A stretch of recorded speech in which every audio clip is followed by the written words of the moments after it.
እንደማታሸንፉ ህወሓቶች ህዝብ አይደለም ህወሓቶች እንደማያሸንፉ ባለፈው ጦርነት አይታችኋል። አሁን ያሉ ድሮኖች በየትኛውም የአየር ሁኔታ ውስጥ ቀንም ሆነ ሌሊት የሚሰሩ እጅግ ዘመናዊ ድሮኖች ናቸው። የውጊያ ጀቶቻችን ያላቸውን ብቃት ግብጽ ራሷ ዋናዋ የምታሰማራው ከኋላ ልትነግራቸው ትችላለች። በጀግናው የኢትዮጵያ መከላከያ ሰራዊት ፊት ሊያስቆም የሚያስችላቸው አቅም የለም።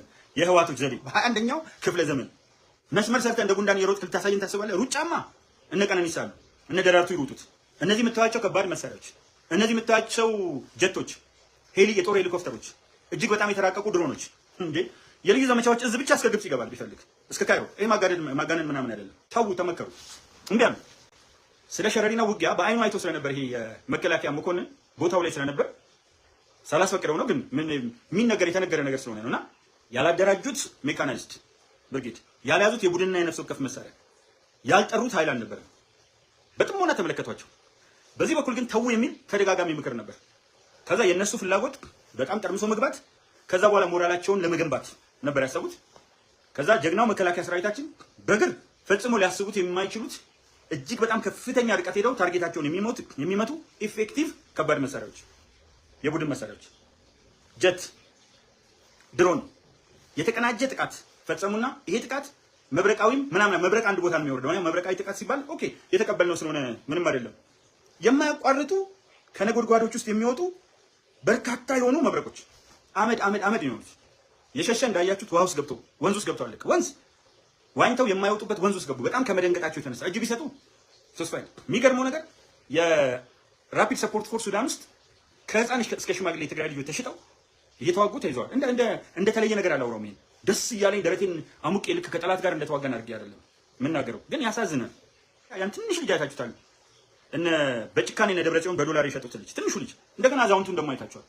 ጉልበቱ የታጠፋ አዛውንትን በጣም ትንሽ ማርከው እነ የቡሉሉ ምናምን ሰራዊት የራፒድ ሰፖርት ፎርስ ሰራዊት በጀነራል ሐምዳን ዳጋሎ የሚመራው ሰራዊት እንዴት ሲቀልድ እንደነበር አይታችኋል። እነዚህ ሰዎች ጨካኞች ናቸው። በቃ ባጭሩ አሁን የትግራይ ሴቶች ከ16 ዓመት በላይ በሙሉ ወደ ውጊያ እንዲገቡ ኤቭሪቲንግ ተጨርሷል። አፈሳ ሊካሄድ ነው ደግሞ ሴቶች ላይ። ትክክለኛ መረጃ ነው የምነግራችሁ። አሁን ደግሞ ሴቶችን ሊያፍሱ ነው። ኧረ ሰው ትውልድ ይተካ፣ ኧረ ሰው ይኑር እዛ ምድር ላይ። ኧረ እዛ ምድር ላይ የስንዴ የቡና ሁሉንም ያበቅላል የትግራይ ምድር። ሽረ ብቻ ትበቃለች። ተው የስንዴ ምርት፣ የሩዝ ምርት፣ የፈለገውን ነገር ትግራይ ማታበቅለው ነገር የለም። ሰዎች እንደሚያስቡት አይደለም። ሽረ ብቻ እንደምንሰማው የሄዱ ሰዎች ሽረ ብቻ እንኳን ትግራይ አልፋ ሌላ አንድ ክልል መመገብ ትችላለች። ሽረ ብቻ የሚመረተው። እስቲ የደብረጽዮንን ኢንተርቪው ስሙት። ትንሽ ሰው ከነበረበት ለመለወጥ አይሞክርም። አልፈለገም። የትግራይ ህዝብ በቃ አክንትፍ ብለዋል። ለዚህ እኮ ነው እናቶች ያለቀሱት። ለዚህ ነው መሬት ላይ ተንከባለሉት። ለዚህ ነው ደፍረው ልጆቻቸውን የያዘ እኮ ነው። ልጆቻቸውን የያዘ አውቶቡስ ሲሰብሩ እኮ የአንድ ልጅ ጭንቅላት ሊመቱ ይችላል። የራሳቸው ልጅ ሊሆን ይችላል። ቱ ዛት ኤክስቴንት እናቶች የሚያሳዩት ስሜት አለ። ወጣቶች የሚያሳዩት ስሜት አለ። ህወሓት ይሄ ሁሉ የለውም። ልጆች ነገ ኢንጂነር ይሆናሉ፣ ዶክተር ይሆናሉ፣ ሶፍትዌር ኢንጂነሪንግ ይማራሉ፣ መምህር ይሆናሉ፣ መከላከያ ይሆናሉ ምናምን የለም። ህወሓት ምንድነው? ጠላት አለን በዛ በኩል ሁሉ ጊዜ ጠላት ነው የሚለው። ጠላቱ ማን ያደርጋል? ግለሰቦች። ምን ስልጣን ያዙ። ለምን? ስልጣን ስለሚፈልግ። በቃ ሌላ ምንም። ህወሓት አሁን ምን ራሽናል አለ? አሁን የትግራይ ህዝብ ላይ አንደኛ የትግራይ ህዝብ በጀት በሙሉ የሚመደበው እኩል ነው። ህወሓት ስትመደበው በነበረው የበጀት ድልድል መሰረት በጀቱን ይዟል። አንድ በሉልኝ። ሁለተኛ ህግ አውጪው 100% ከትግራይ ክልል ነው።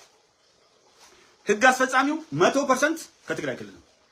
ህግ ተርጓሚው 100% ከትግራይ ክልል ነው። እርግጠኛውን የምነግራችሁ የትግራይ ለየት ያለው ሁኔታ ፐብሊክ ሰርቪሱ የትግራይ ክልል በፊት ከነበረው ምደባ እንኳን ሊቀንስ ቀርቶ ጨምሮ ነው ፌደራል መንግስቱ የሚሰጠው ለትግራይ ክልል ተጎድቷል በሚል በደንብ ስለማውቅ እና ምን ቀራችሁ? መንግስት አይገባ። ህግ የምታወጡ እናንተ፣ የምታስፈጽሙ እናንተ፣ የምትተረጉሙ እናንተ። ህገ መንግስቱን ደግሞ ሲጻፍ ትልቁ ሚና ያጫወታችሁት እናንተ። ምን ፈለጋችሁ? አንፈልግም ያለውን መንግስት ምን ስላደረጋችሁ? ኢትዮጵያን በደንብ አላስተዳደርም። አንተ ትግራይን አስተዳደር። ኢትዮጵያን ማን ማስተዳደር እንዳለበት የኢትዮጵያ ህዝቦች መረጡ ለተወካዮች። የተወካዮች ምክር ቤት ተሰብስቦ ደግሞ ማን የተሻለ ይመራኛል የሚለው መረጠ።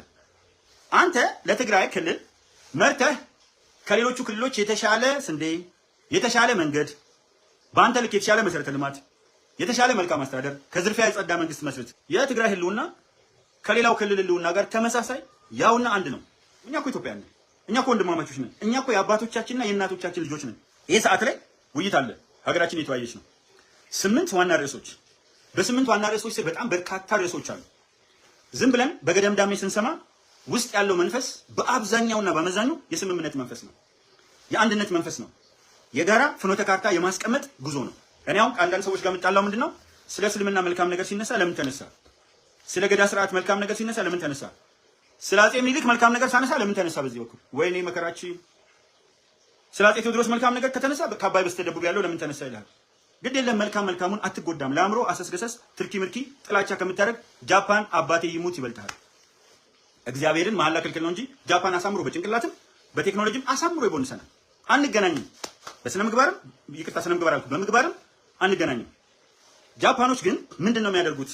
ታሪካቸው እንዴት ነው የሚያስቀምጡት? የጦርነት ታሪካቸው እንዴት ነው የሚያስቀምጡት? ሌላው ሀገር ታሪክ ችግሮችን አስወግዶ ጥንካሬዎችን ለማጎልበት ነው የሚውለው። በቃ ይሄ ነው። ያለፈውን ታጠናለህ፣ መጥፎውን ታስወግዳለህ፣ መልካሙን ከሀገር ሁኔታ ጋር አስማምተህ ተቀጥላለህ። በቃ መድኃኒት እኮ ነው ታሪክ።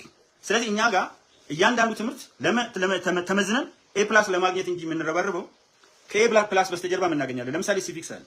ሲቪክስ እንማር ምንድን ነው የምናገኘው ስንጨርስ? ምን ለማፍራት ነው የምንፈልገው? ሲቲዝንሺፕ ላይ ኤቲክስ ላይ አስተምረን ምን አይነት ተማሪ ነው ይዘን መውጣት የምንፈልገው? በኤቲክስ የመጨረሻ የወረደ ሰው ኤ ፕላስ ያገኛል። በኤቲክስ መንደርና ቀበሌ ክፍለ ከተማ የመሰከረለት ሲ እና ከሲ በታች ያገኛል። ሶ ኤቲክስ አስተምረን ምግባር አልባው ኤ ፕላስ ወረቀት ይዞ በመጨምጨም። እኔ አሁን በጣም ከሚቸገርበት ነገር አንዱ ኤቲክስ ሲቪክስ እና ኤቲክስ ማስተማር ነው። ምክንያቱም ስለ ዜግነት አስተምረው ሀገር ትፍረስ ባገኛት እንደ ቂጣ በላታለሁ የሚለው ሰው ኤ ፕላስ ያገኛል። ለሀገሬ ቀን ከሌት ሰራለሁ ብሎ የሚተጋው ደግሞ ኤፍም ጭምር ያገኛል። ሶ ምኑን መዘን ነው?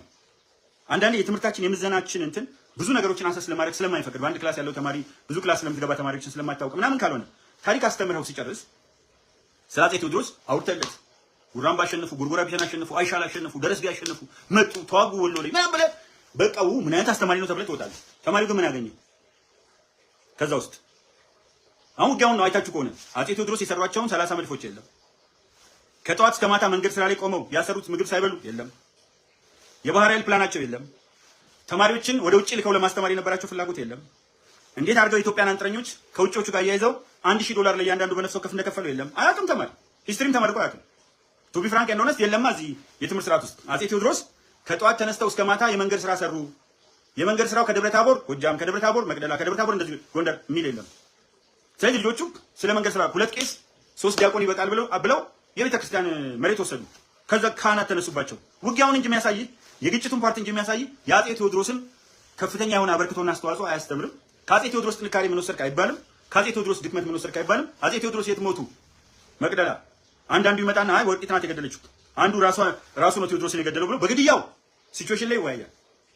ወርቂት ገደለችው ከተባለ ወይ መስታወት እሱ የገደለ ይመስለውና የወርቂትን ብሔረሰብ ይፈልግና መንጠራራት ይፈልጋል። ያኛው ደግሞ ራሱን አጠፋ ብሎ መጽሐፍ ቅዱስ ራሱ የሚያጠፋ ሰው እንትን ነው። ለሀገሬ ክብር ነው በእርግጥ ግን ደግሞ ከሃይማኖት አስፔክት ሌላ እንትን አለው። እነዚህ ማይረቡት ነገሮች ላይ እንጂ ሪል የሆነ የታሪክን ነገር ይዞ አይደለም። እኔ ማዝ ነው ለዚህ